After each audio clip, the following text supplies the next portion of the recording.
It's your boy, Mr. Keeyzo, and this is the Keeyzo Corner Show. I got another special guest. You know, we stay with the special guest, but this one is really a special guest for me because I've known her probably about a quarter century right now. You know, I'm not telling our age, but we've been knowing each other for a long time. Welcome to the Keeyzo Corner Show, Lynn Hobson, a.k.a. Money Lynn, as we know her. What's up, Lynn? Hey, thanks for having me. Thank you for pulling up on me. Thank you so much. Thank you. Now, like I said, we know each other for a long time. Yes. But we're going to go back a little bit so we can tell people how you started in the industry. Let's just put it like that. Okay. You started at Howard, and when you were at Howard, you got a love for hip-hop. And, tell us about that and how you switched it up. Yeah, so I attended Howard University. Really wasn't sure what I wanted to be or do in life. My best friend Kim took me to a hip-hop concert. At the time, Gucci, who's also known as Mark Pitts, he's the president of RCA Records now. He was managing the notorious B.I.G. And I went to that concert, and a rapper by the name of Little Sean opened up for Biggie, and that was it. I was sold. I fell in love with hip-hop, and I was like, I don't know, what I'm going to do, but I want to be associated with this genre of music. I'm doing this. Whatever my career is going to be, is going to be in hip-hop. I fell in love with hip-hop at that moment because being, born and raised in D.C., I grew up around go-go music. And so we would And that was big out there, too. Yeah, and we would turn, popular songs into a go-go version. Right. And so during that time, we were starting to turn hip-hop songs into go-go songs. Okay. And when you graduated, you started working with Terry Williams? Oh, no, let's be clear. I didn't graduate from Howard University. Oh, you didn't? No, see, it's taboo to graduate from Howard University. You know what I'm saying? If you graduated from Howard University, you're not as successful, but if you got kicked out and placed on academic probation like myself, then you're destined for greatness. Shout out to Don Pooh, Mark Pitts, and all the other greats that have not finished college or graduated from Howard. Oh man, I think I was a little too poor, and I was already suffering at that time. Oh. So I wanted to work. Like I had to work and had to get money. I didn't see myself going to college because, first of all, we were on welfare. Second of all, we had to go get those grants, and I was like, okay, if I got to go do all of that, and my mother already ain't got no money, so how we gonna figure this out? So I said, nah, I'm gonna get a job. But I always long to go to college. Maybe I'll go back. You know what I mean? You can definitely go. Somebody will give you at this point in your career an honorary degree or free admission, NYU. You must not have been Holla following at your boy. me. Holla, hey twin. You must not have been following me. Okay. I've already got one. Oh, you do? I just got one. Oh, you just got one this week? Yeah, last November 18th. November 18th, yes. From where? Doctor from Harvard Christian University. Wow. Yeah, I didn't get a chance. I'm mad because when they reached out to me, I didn't get a chance to go walk across the stage because I had a trip already booked to LA. Oh, okay. So I was the only person not there, and I was so mad. It was like New Edition. It was Carl Payne. It was Tank. What? It was like 150 people they did. What? How dare you? And you missed it. But they hit me. I already had something booked. I couldn't. You couldn't not do it. Yeah, I couldn't not go. Everything was paid for, so I had to go. Well, congratulations. So you did it. But they're going to honor me in LA, I think in March of next year, where I get to walk across the stage. So that is awesome. Yeah. And it's crazy how things happen because I was just talking about it with somebody else trying to get me one from Howard. And they were talking about that. And I was like, yeah, I would definitely love one from Howard. Shout out to Jazz Young. Keith Perrin from FUBU Official FUBU Radio needs an honorary degree from Howard University. Jazz. I couldn't believe Let's it. make that happen. You know, and it's crazy because when you put it in the air, you know how God works in mysterious ways. You Shoot, put it I in need the an air. honorary degree from Howard too. Don't worry, I'll get you one. I'll hook you. I'll put you on Thank my you. on my list Right. with my Okay. people. Cool. Bet it's done. But you know, okay, so you didn't graduate from Howard, but you stepped out and started working with the Terry Williams Agency. Tell us about that. Yes. So I got placed on academic probation at Howard University. My parents kicked me out of the house, you know. And I moved up here with my then boyfriend, Greg, a.k.a. China. And in the interim, I read this book called The Personal Touch by Terry Williams. It was about a publicist. And she had worked with a couple of blossoming artists and comedians. She had, at the time, Chris Rock, Eddie Murphy, Johnny Cochran, Boyz II Men. She was working with a lot of relevant celebrities at the time. I read her book. I loved it. We didn't have internet. I wrote her a letter, asked her for an internship, and the rest is history. Oh man! And then after that, I know you started your own company because I think that's around the time that I met you. Yes. And we were doing FUBU. And, Yes. And what is it called? Hobby? So yeah, at the time, I had my own PR company called Hobbycom. Hobbycom, which yeah. is like a play off of my last name, Hobson, and then Com Communications. Right. Yeah, Hobbycom. Yeah, nah. And then I mean, at that time, even when I met you, you was like, to know you now and to know you then, you are the same person. You Yes. are a go-getter. You've been a go-getter. You used to call us like, hey, listen, I got this going on. What up? Which I do it. Like, you were always, you know, hey, I need this artist dressed. I need him in some FUBU. I want to bring him by to meet y'all. Like, you were always on top of your game, you know. Yeah.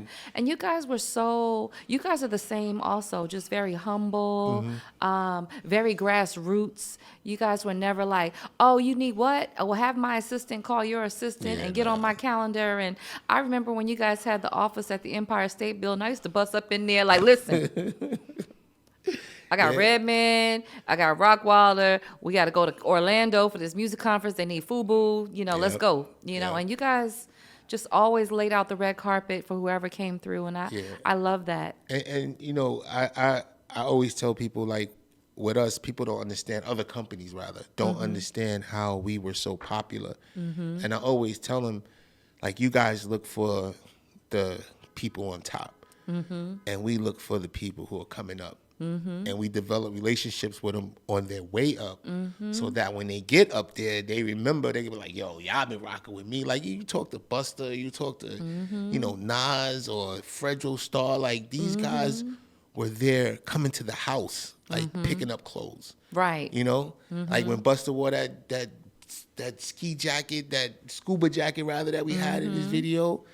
Man, you couldn't tell us nothing because we, you know, we love Buster from Leaders of the New School, so we knew he was going to be like the outspoken one or the one that stood out with his voice and his energy. And then when he came back and scooped that up with us, we was like, oh, that's crazy. Yeah. You've worked with damn near everybody. Yeah. Like, who you have now that you're working with? Who's your current people that you're working with now? Currently, I only have three clients right now. I have Katrina Walker. She is a screenplay writer, blossoming. Yeah, I know Katrina. She's a blossoming screenplay writer and author. She's the next Tyler Perry. Yeah, you know, so I'm hanging on to her. I have an author by the name of Curtis Holmes. Shout out Curtis. I have Jenny. Jenny Boy. Yeah, Jenny Boy. I know her. Boy, who is Cardi B's nail tech. Who else do I have? I have Funkmaster Flex. I was going to say, you got Flex. You got one of the biggest Flex. DJs out there. Go Flex. Yeah, shout out to Flex. He's a new client, you know, and it still feels very new, you know. Yeah. And we're just getting to know each other in terms of like the work environment and stuff like that. But I'm excited to be able to work with him because, I mean, he is hip hop, you know. Oh, and I want to thank you for setting us up to be able to cover the Babyface concert. Oh yeah, no problem. Man, that was no really, problem. And you know, you look back, and I know Babyface has done some things, but sometimes you forget Yeah. just how much. Yeah. You know, so when he ran through his catalog, everybody Yeah. was in there like, Whoa. wow. Because he was performing songs that he wrote also. And I was like, I didn't know he wrote that. I didn't know he Yeah. wrote that, You know, then he put Whitney on the screen, and we were like, we Yeah. were sitting up there like, oh man, this guy is a legend. Yeah, he did that. He is a legend. I was really impressed by October London holding his own. You know what? What? I missed him. I got there. Oh, you missed him. And I wanted to see him so bad. Did and you I see got, Albie Shore? No. Oh, I got there. man. So what happened was, what had happened was, What had happened? coming from Jersey, Mm-hmm. traffic was just crazy, and I was trying to Yeah. get there, and the way it was taking me, it wasn't mathing. Mm-hmm. So I tried to go around, and then, you know, once you get off that beaten path, and then I Mm-hmm. ran into some more traffic, and then I was upset, and I was like, oh my God. So when I finally got there, October London had just finished. He Oh, had just wow. finished. And I was like, man. Wow. But thank you for letting us cover that. No That was problem. huge. So let's talk about your book. Okay. Now you wrote your book in 2017. Yes. But now you have your audio version out. Yes. So Yes. tell us yes, about your book. yes, yes, First yes. of all, what inspired you to write the book? What inspired me to write the book was I felt like I had worked so hard during my first 20 years of hip hop. I was like, you know what? I'm going out with a bang. I'm going to write this book and boom, I'm going to drop it like Beyonce, make $1 million, and I'm retired. But as life would have it, it didn't work out that way. It never works out that way. I call myself I retired. thought I was once. one and done. So, you know, it's just, I'm a publicist and I'm used to publicizing other people, and I just really didn't do it for myself properly, you know. And I said, you know what, let me do the audiobook version. And shout out to my client, Lynn Hobson, Sugar Hill Records, Sugar Hill Gang. They have a recording studio in New Jersey, and they sponsored the audiobook by letting me go in and do it, and they produced it and edited it. Shout out to my engineer, Jonathan Williams. I love you. And I recorded it in 2 weeks, but it took months to edit. So, yeah, no, that's how it's it easier always said than happens. done. Yeah. Yeah. And shout out to Audible. Thank you for the platform. Yeah. So you got any dirt in there? There's some craziness in here. But you know, if it was dirt in here, I wouldn't be sitting here talking about it. I'd probably be in a ditch somewhere. You know that? Yeah. Yeah. You know, we come from the old school. You know, we'll know some things, but not say some things. Yeah, it's you know? subliminal. You'll be like, oh, I remember that. Yeah, but like- she was there for that? But Okay. other people would be like, so and so did so and so. Yeah, and no, just I kinda didn't put do you out that. there. Yeah, at least I was smart enough to safety net it. You know what I mean? But no, in this book, it talks about my life, right? And the clients are the backdrop of like some of the things that were going on in my life. You know, aside from me being, you know, a hip hop publicist, I'm a domestic violence survivor, which a lot of people are not aware of. I've been through hell and back, you know. And then it's all about being who I am as a publicist, but then, you know, lifing it and showing up to work with a smile on your face. Yeah. It's like being an actress, so to Yeah. speak, right? No, I that's- think that might be my next career as an actress. Yes. Now, you know, it's unfortunate that, you know, and you know a lot of things are going on in the news right now about, you know, we ain't gonna get into all Right. that, but yeah. you know, it's unfortunate that these things happen, you know, but it's a testament to God that He pulled you through that. You know what I Yes. mean? Yes. And kept you going and kept you on Yes. your feet, because a lot of times it can go It can go left. you Yes. know, either yes. way. Yes. Yes. And it's always good to hear somebody who has been through it, you know. Yes. Because, you know, and I want to share this story with you.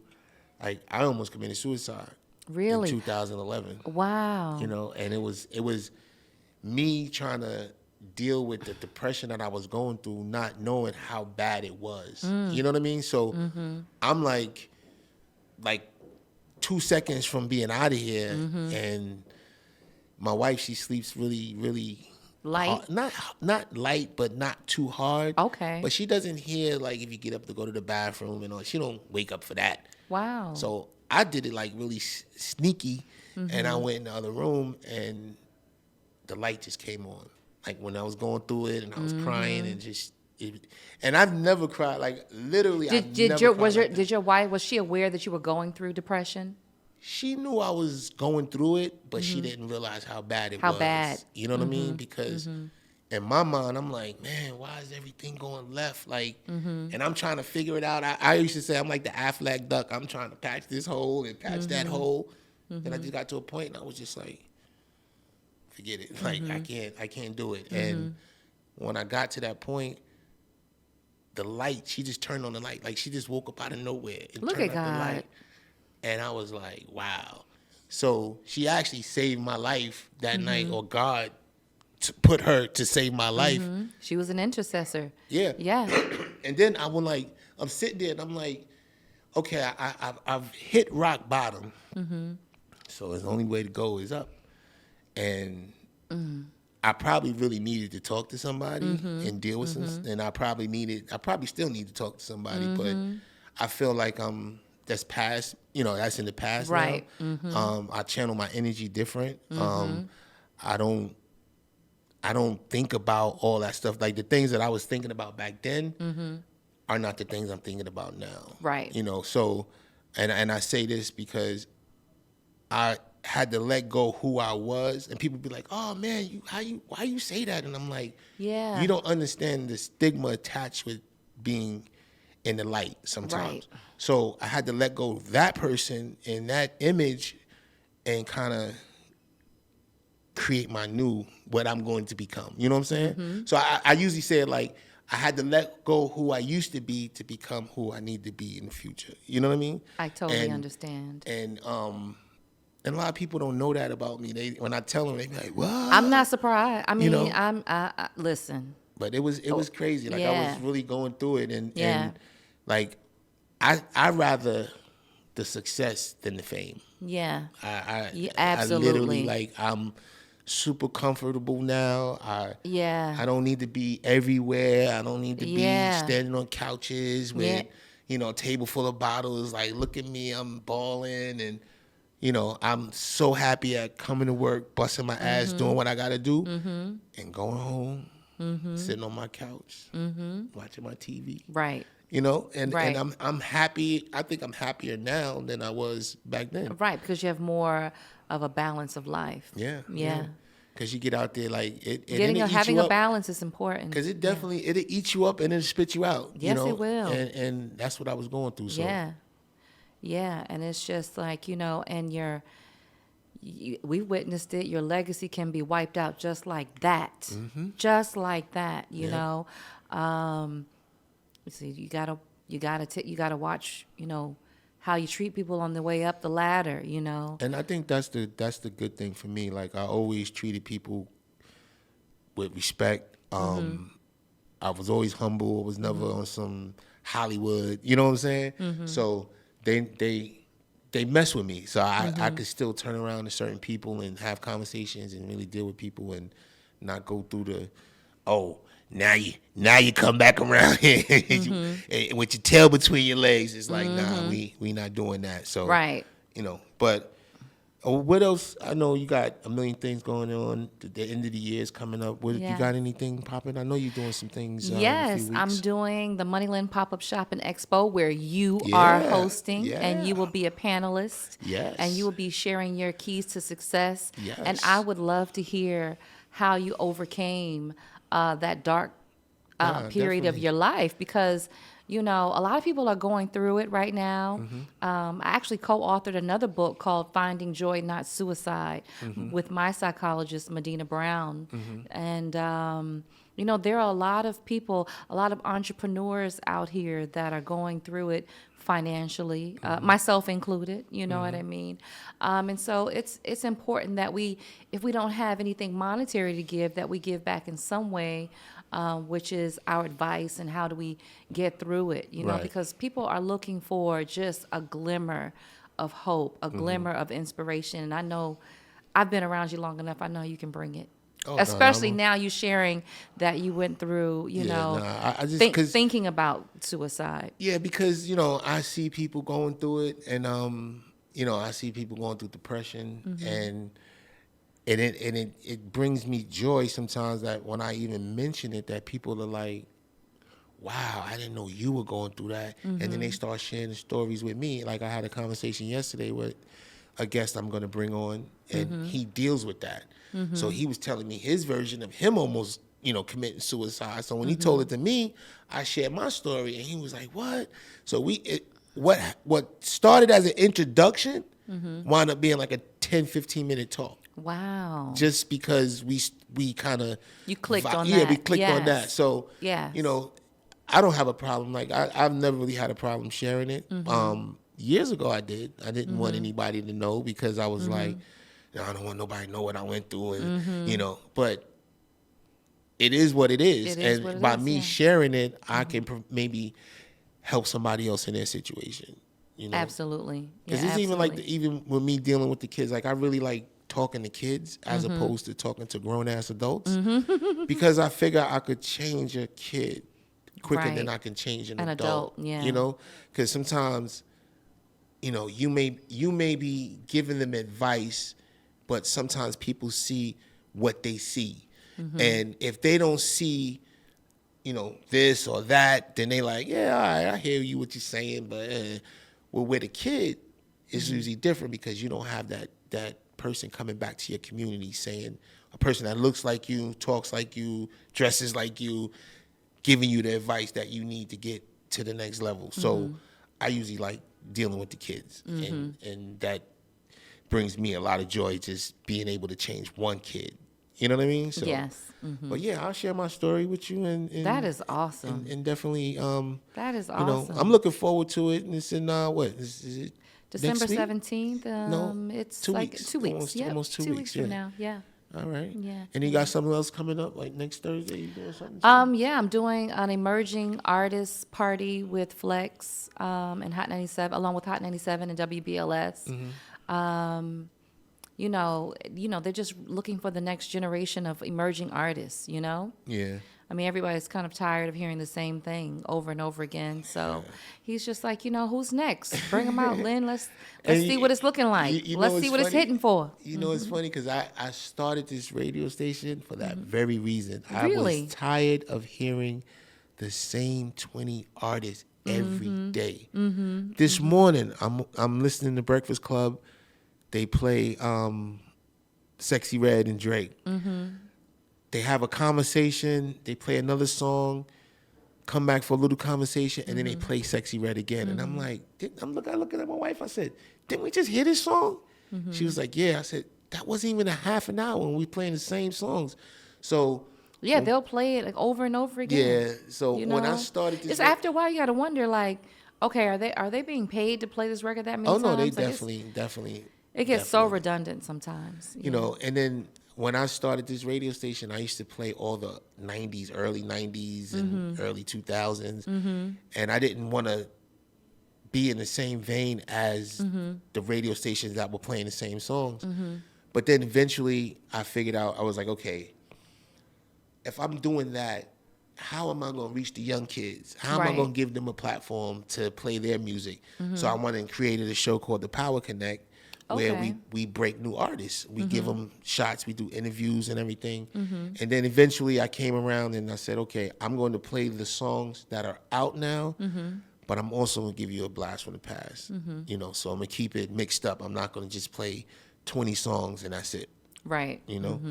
So, Makes sense. Makes sense. Shout out to FUBU Radio. nah, thank you. I appreciate you coming through. Thank you.